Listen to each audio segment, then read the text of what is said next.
Hey, good morning to everybody. Happy Monday. It's Daryl here. It is bright and early. Not so bright and early. 7:30 a.m. here in Connecticut on the East Coast. Okay, I'm running a little late this morning. I wasn't sure what to talk about. I just got back from my usual daily 4-mile hike around town. Like I tell you guys, if there's nothing that I feel, if I feel strong, I get this feeling about doing a video about the subject matter. And if I don't get that feeling, I'm just not going to make a week video. So I just wait. And if nothing hits me throughout the whole day, then I don't make a video.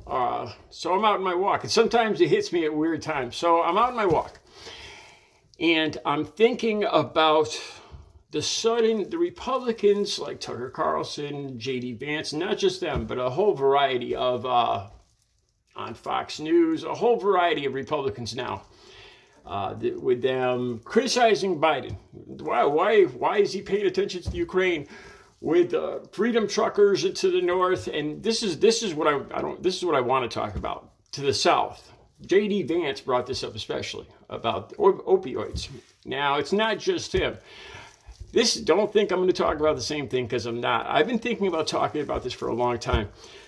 There's two situations that I'm going to talk about, and to be honest with you guys, the ignorance, the profound ignorance that mostly these Republicans that are complaining about opioids, and all of a sudden they're so upset about males or people 18 to 45 years old in Texas and the overdoses and the amounts, which it is a huge problem.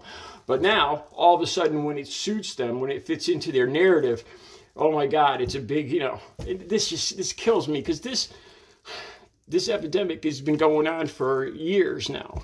And when it suits their narrative, people like me, people in recovery tend to feel used when you see this. I want to talk about, okay, so they talk about the southern border and policing the southern border. They think they seem to think that this will stop drugs from flowing into the country. And I mentioned about taking responsibility yesterday, but today I want to talk about something else. I got to be careful how I bring this up. Like I said, I think these drugs are, if there is a devil, if there's a Satan, these drugs are Satan's work. I got addicted to this stuff, and it is some of the most evil substances on earth, what it does to your mind and body. And I mean that in all sincerity. The point of this video is to get methods that work to get people into recovery. The 12-step program, faith-based recovery, whatever it takes to get people into recovery. That's how you're going to slow down the drugs coming into the country.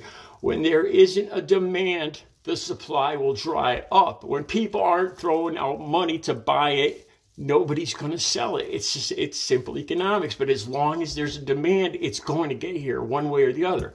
Let me talk about that. So they seem to think that immigrants slipping into this country are the main source of drugs coming in here, which is just mind-blowingly ignorant. The more valuable the substance and the size of the shipment would indicate that it would be probably better to use stuff like vehicles, cars, trucks, drones, helicopters, submarines, ships, boats, tunnels.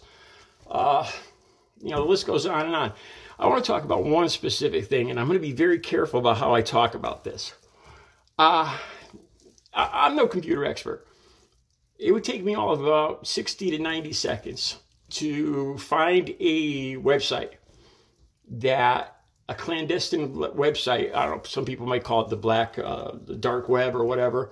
I don't even know anything about the dark web, but I could find these sites in probably less than 90 seconds. A functional, up and running, there's dozens of them. To prove this, I got to be careful, because I don't want to put any information out there. Maybe I'll just take a screenshot. I'll take a screenshot of a functional page of the actual order form, where they got the little carriage where you put the stuff in. Seriously, I'll take a screenshot and put it up. It is incredibly easy to find these sites. Most of them use the the term research, chemical research or stuff like that. And that's all I'm going to say about that. But and then cryptocurrency is what the currency that's used. This is right through the U.S. mail, through the mail system. Like I said, I don't want to give out too much information, but these companies, these websites are functional, up and running all over the place. And it's funny because somebody must be getting paid somewhere, because nobody's talking about this, how all these things are coming in through the U.S. mail. Like I said, I'll put a screenshot of the actual order form. It's incredibly easy to find. Also, I want to mention this one other thing that's been going on here in the Northeast. It's strange, and it makes me wonder about who's really in control. Okay, so I've been clean and sober for 15 years, and even before that, the main drug around here is coke and crack cocaine. There is no methamphetamine in Connecticut, right? You're like, no, Daryl, that can't be right. No, there's not. And if you don't believe me, do a Google search. Google search methamphetamine, Connecticut. And it's pretty much the same in Massachusetts, New York to some extent, but Connecticut, I'm sure of. There's no methamphetamine in Connecticut. There's no labs. There's no sales, no nothing. I've been out of the loop for 15 years. But I'm pretty sure the situation's still the same. I remember being in recovery I told you guys I was in and out of recovery places like 13 times. And I remember the nurses and doctors, it was going on then. They were asking me, what's the story? Because there doesn't seem to be, like the rest of the country is drowning in methamphetamine, and there's none here. Coke and crack, coke and crack and methamphetamine are very similar. And coke and crack are still the main drug of choice here. And it's not that addicts will use anything. It's not that addicts wouldn't buy it.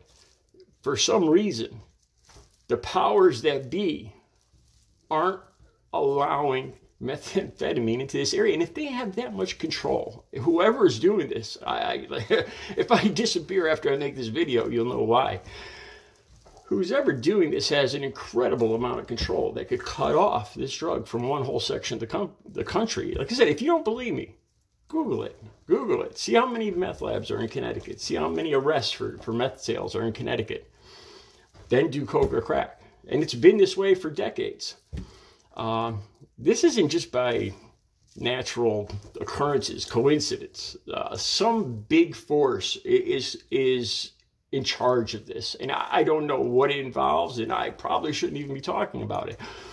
But it makes me wonder, when you think of situations like this, about all this stuff coming in through the mail, about this whole territory seeming to be off limits to particular substances.